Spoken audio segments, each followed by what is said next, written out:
અમદાવાદ જિલ્લાના વસ્ત્રાલ ખાતે આવેલા દસક્રોઈ મામલતદાર કચેરી ખાતે ગંભીર પ્રકારની ગેરરીતિ અને સામાજિક ચિંતાનો મુદ્દો ઉઠ્યો હતો। વિશ્વ હિન્દુ પરિષદ તથા બજરંગ દળ કુહા પ્રખંડ સાથે ઠાકોર, પટેલ અને વિવિધ સમાજના આગેવાનો મોટી સંખ્યામાં ઉપસ્થિત રહી આવેદનપત્ર આપ્યું હતું। આ આવેદન અમદાવાદના ઘી કાંટા સ્થિત સ્પેશિયલ મેરેજ રજિસ્ટ્રાર કચેરીમાં ફરજ બજાવતા રજિસ્ટ્રાર એમ સૈયદ વિરુદ્ધ કરવામાં આવ્યું છે। આરોપ મુજબ સત્તાનો દુરુપયોગ કરી એક હિન્દુ દીકરીને ગેરરીતિપૂર્વક કાયદેસર પ્રક્રિયા દ્વારા લવ જિહાદ જેવા ષડયંત્રમાં ફસાવવાનો પ્રયાસ કરવામાં આવ્યો હોવાનો ગંભીર મુદ્દો સામે આવ્યો છે। આ મામલે સમાજમાં વ્યાપક રોષ અને અસંતોષનો માહોલ સર્જાયો છે।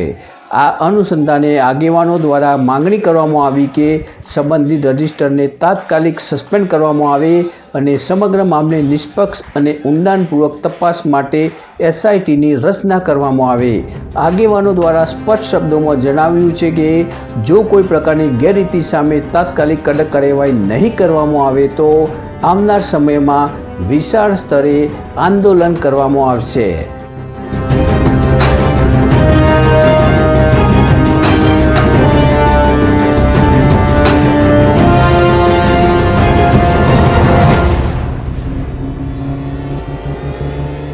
हरेश ठाकुर, विश्व हिंदू परिषद बजरंग दल।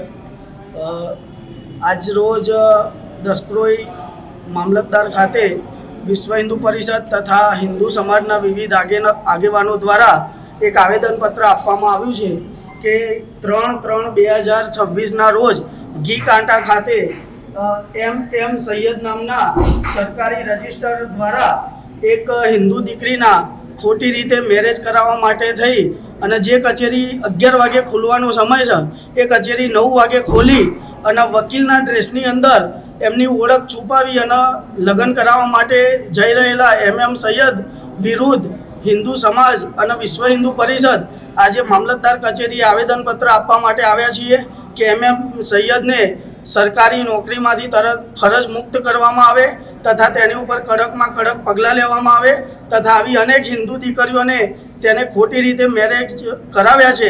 છેલ્લા 1 મહિનાની અંદર આવા 11 લગ્ન જે વિધર્મીઓ હિન્દુ દીકરીઓને ફસાવી એમ સૈયદની કચેરીની અંદર લગ્ન નોંધાયા છે એ પણ એક ખુલાસો થયો છે। તો આવા જેહાદી માનસિકતાવાળા સરકારી અધિકારીને તરત સરકાર ફરજ મુક્ત કરે તેવી વિશ્વ હિન્દુ પરિષદ તથા સમાજની એક માંગ છે। જય શ્રી રામ। જય શ્રી રામ।